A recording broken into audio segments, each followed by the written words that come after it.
What is a sign that someone is dangerously good at reading people? 1. You feel comfortable talking to them, and you find yourself sharing things with them you don't typically share.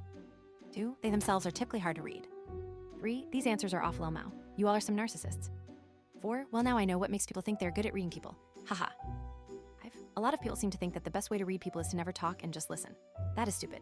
You'd be surprised how much you can learn by initiating casual conversations with people, asking the right questions, and adapting your communication style so that they will not think you are judging them or trying to get anything from them, besides some casual talk.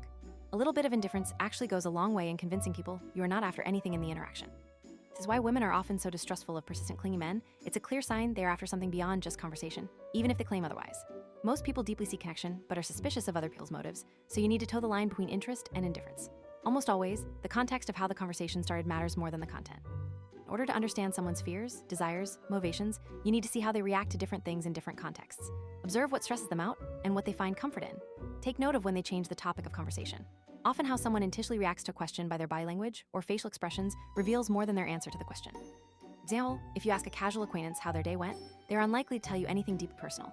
But if the question provokes an immediate negative change to their demeanor, which might return to normal quite quickly as they compose themselves, that's often an indication something bad happened in their life recently. Being a victim of emotional abuse makes you good at spotting subtle tells in people's behavior. But as being an adept manipulator, I think the difference is just the presence or absence of empathy.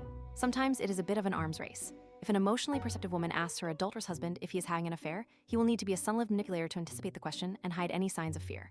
But some people can do that. 6. You can sum all these answers to not being glued to their phone and listening intently, both completely normal human behaviors.